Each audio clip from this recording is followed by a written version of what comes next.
अभ्यास का महत्व। प्राचीन समय में विद्यार्थी गुरुकुल में रहकर ही पढ़ा करते थे। बच्चे को शिक्षा ग्रहण करने के लिए गुरुकुल में भेजा जाता था। बच्चे गुरुकुल में गुरु के सानिध्य में आश्रम की देखभाल किया करते थे और अध्ययन भी किया करते थे। वरदराज को भी सभी की तरह गुरुकुल भेज दिया गया। वहां आश्रम में अपने साथियों के साथ घुलने मिलने लगा, लेकिन वह पढ़ने में बहुत ही कमजोर था। गुरुजी की कोई भी बात उसके बहुत कम समझ में आती थी।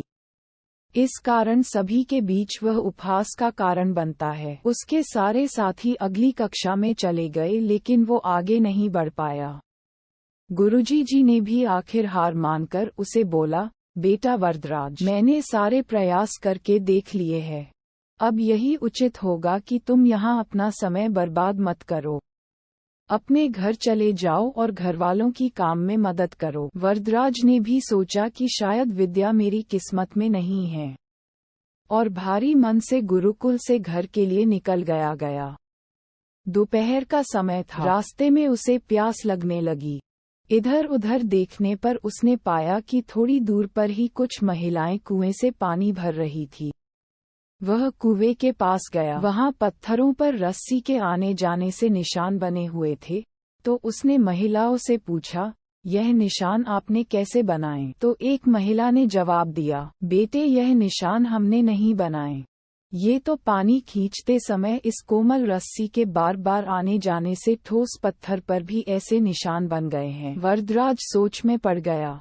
उसने विचार किया कि जब एक कोमल से रस्सी के बार बार आने जाने से एक ठोस पत्थर पर गहरे निशान बन सकते हैं, तो निरंतर अभ्यास से मैं विद्या ग्रहण क्यों नहीं कर सकता। वरदराज ढेर सारे उत्साह के साथ वापस गुरुकुल आया और अथक कड़ी मेहनत की। गुरुजी ने भी खुश होकर भरपूर सहयोग किया। कुछ ही सालों बाद यही मंदबुद्धि बालक वरदराज आगे चलकर संस्कृत व्याकरण का महान विद्वान बना, जिसने लघु सिद्धांत कौमुदी, मध्य सिद्धांत कौमुदी, सार सिद्धांत कौमुदी, गीर्वाण पद मंजरी की रचना की। शिक्षा, मॉरल। दोस्तों, अभ्यास की शक्ति का तो कहना ही क्या है। यह आपके हर सपने को पूरा करेगी। अभ्यास बहुत जरूरी है, चाहे वो खेल में हो या पढ़ाई में या किसी और चीज में। बिना अभ्यास के आप सफल नहीं हो सकते हो। अगर आप बिना अभ्यास के केवल किस्मत के भरोसे बैठे रहोगे, तो आखिर में आपको पछतावे के सिवा और कुछ हाथ नहीं लगेगा। इसलिए अभ्यास के साथ धैर्य, परिश्रम और लगन रखकर आप अपनी मंजिल को पाने के लिए जुट जाए। Thank you for watching. Please like, subscribe, bell icon press करें।